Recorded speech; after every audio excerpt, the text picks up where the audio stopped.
अब हम बात करेंगे इजराइल और गाज़ा के हवाले से। सबसे पहले बात करते हैं जैरेड कुशनर। जैरेड कुशनर कौन है? वो इवांका ट्रंप के हस्बैंड भी हैं, डोनाल्ड ट्रंप के सन इन लॉ भी हैं, और वो एक ऐसे शख्स हैं जो बहुत ज़्यादा एम्बिशन रखते हैं गज़ा के ख़त्ते के हवाले से। गज़ा का ख़त्ता कुछ 41 किलोमीटर्स लंबा है, ये बहुत बड़ा इलाका नहीं है, ये कराची शहर से बहुत ज़्यादा छोटा इलाका है, और इस इलाके का इस वक्त 2/3 हिस्सा सिर्फ रबल या कचरे या तबाही के अंदर कवर्ड है। यहाँ पे तमाम बिल्डिंग्स इस पूरे इलाके में ख़त्म हो चुकी हैं, कुछ भी नहीं बचा। और इस इलाके के बारे में जैरेड कुशनर जो डोनाल्ड ट्रंप के दामाद हैं, उनकी इस तरह के जो है स्टेटमेंट्स उनकी तरफ से सामने आई हैं। उन्होंने कहा है कि एक बहुत ही वैल्यूएबल रियल इस्टेट है, इसके ऊपर वाटर फ्रंट प्रॉपर्टी बनानी चाहिए, बिल्कुल वैसे ही जैसे इमार की रेजिडेंसी है जो हम देखते हैं DHA के फेज़ 8 के अंदर, उसी तरह की रेजिडेंस जैरेड कुशनर बनाना चाहते हैं गज़ा के इलाके में। उन्होंने इस तरह के कई सीरियस बयानात दिए हैं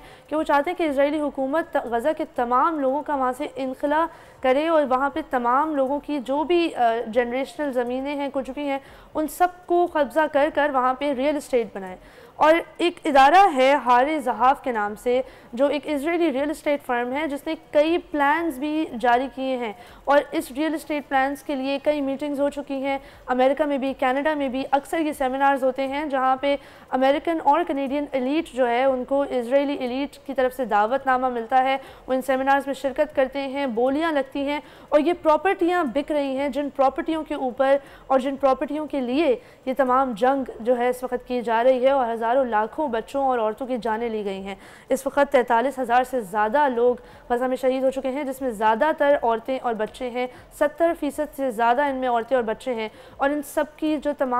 की अम्बात हैं, उसका जो सिला इन लोगों को मिलेगा वो ये है कि वो तमाम ख़त्ते पे कब्ज़ा करके प्रॉपर्टियाँ बनाएंगे और उनको बेचेंगे जो दुनिया के तमाम अमीर लोग हैं। ये है डोनाल्ड ट्रंप की फैमिली के आइडियाज़। अब इसके साथ साथ आपको बताते चलें कि जो तमाम लोग इस वक्त ये सोच के बैठे थे कि शायद डोनाल्ड ट्रंप गज़ा में जंगबंदी की तरफ जाएंगे, तो वो बिल्कुल ही गलत बात है, ऐसा कुछ नहीं होने वाला। इनफैक्ट संडे के दिन ही 17 नवंबर को गज़ा के बेत लाहिया इलाके में एक हॉस्पिटल पर दोबारा हमला कर दिया गया, और उसमें 50 गाज़न शहीद हुए हैं, और इनमें से 1/3 जो है वो छोटे बच्चे हैं। इसमें यह भी आपको बताएं नाज़रीन कि फॉरेन मिनिस्टर गिडियन सार, जो इसराइल के फॉरेन मिनिस्टर हैं, इस वक्त वो दुनिया भर में G20 कंट्रीज़ के दौरे कर रहे हैं, और G20 कंट्रीज़ को एक अल्टीमेटम दे रहे हैं कि G20 की जो समिट है उसकी जो फाइनल स्टेटमेंट होगी, अगर उसमें इजराइल के कंसर्न्स को और इजराइल के मफादात को मद्देनज़र नहीं रखा गया, तो फिर इजराइल जो है वो पूरे ख़त्ते में अनस्टेबिलिटी करेगा, और पॉलिटिकली जो है वो उस ख़त्ते को बहुत ज़्यादा नुकसान पहुंचाएगा। एक तरह से जिस तरह हम देखते हैं कि कोई अगर अगवा हो जाता है तो उसके लिए तावान मांगा जाता है, इसी तरीके से इस वक्त इजराइल ने गाज़ा की और अब लेबनान की भी कई हद तक पॉपुलेशन को अगवा कर लिया है, और अब वो तावान मांग रहे हैं पूरी दुनिया से कि हमें जो चाहे हम चाहते हैं हमें करने दें, हमें कोई ना रोके, इनफैक्ट हमारे ख़िलाफ़ भी कोई बात ना करे, और अगर कोई स्टेटमेंट देना ही चाहता है तो हमारे हक़ में ही दे। इसके साथ साथ आपको बताते चलें कि लेबनान में भी हिज़्बुल्लाह के सीनियर प्रेस रिलेशंस ऑफिसर को, स्पोक्सपर्सन मोहम्मद अफीफ़ को एक हमले में कत्ल कर दिया गया है, उनको शहीद कर दिया गया है, और ये एक बहुत ही जो है सीरियस मामला हो गया है अब हिज़्बुल्लाह के लिए, क्योंकि अब उनकी वो तमाम सीनियर लीडरशिप हसन नसरुल्लाह समेत जो उस वक्त हिज़्बुल्लाह को लीड कर रही थी और फोर फ्रंट पर जो है वो इजराइल के ख़िलाफ़ हमले कर रही थी, उनमें से तमाम लोग शहीद हो चुके हैं, सबको अब रिप्लेस किया जाएगा। जो आखिरी शख्स बचा था इसमें मोहम्मद अफीफ़ साहब, उनको भी शहीद कर दिया गया है। ये रासल नबा नाम के इलाके में हुआ है, बैरूत के अंदर, जो लेबनान का कैपिटल सिटी भी है। और यहाँ आपको बताएं, लेकिन इसके बावजूद हिज़्बुल्लाह की तरफ से एक बहुत ही पुरुमीद बयान आया है। उन्होंने कहा है कि हम एक तवील जंग के लिए तमाम वेपन्स हमारे पास मौजूद हैं, हम हमला कर सकते हैं, हम अभी भी जंग जारी रखेंगे। तो ये वही जज्बा है जो याह्या सिनवार की हमें आखिरी मोमेंट्स में नज़र आया था। उसी जज्बे के साथ ये तमाम ग्रुप्स हैं जो अभी भी इजराइल के ख़िलाफ़ लड़ रहे हैं, लेकिन पूरी दुनिया इनके ख़िलाफ़ है और ये एक तरफ खड़े हैं।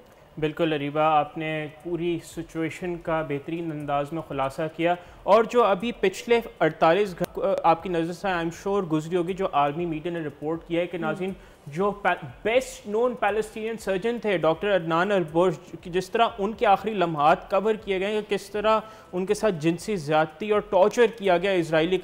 कस्टडी में, जिन्होंने हज़ारों पैलेस्टीनियंस की जानें बचाई। तो ये तो गज़ा में हाल है जो इजराइल विद इम्प्यूनिटी जो कर रहा है उसकी कोई मिसाल नहीं पड़ती। और आज हमने एक्चुअली पूरे प्रोग्राम में हम जिक्र कर रहे थे कि किस तरह अमेरिका अपने रिसोर्सेज जंगों में झोंकता है,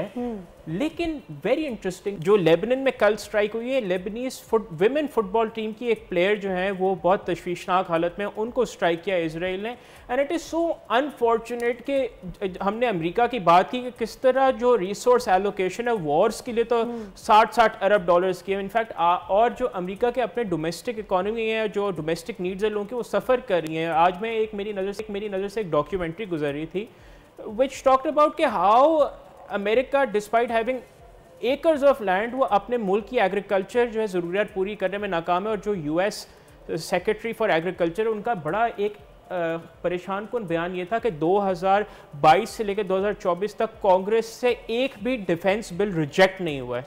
ये काफी शॉकिंग स्टैटिस्टिक है। But at the same time not a single bill with regards to agriculture has been passed by the same Congress. ये तभी होता है जब आप अपनी मुल्क की पूरी नेशनैलिटी का, पूरी नेशनल आइडेंटिटी का इन्हिसार जो है वो फ़ौजी क़यादत के ऊपर कर देते हैं, तो फिर ज़ाहिर सी बात है फ़ौजी क़यादत अपनी मर्ज़ी करती है। सब्सक्राइब करें और बेल दबाएं ताकि कोई खबर रह न जाए।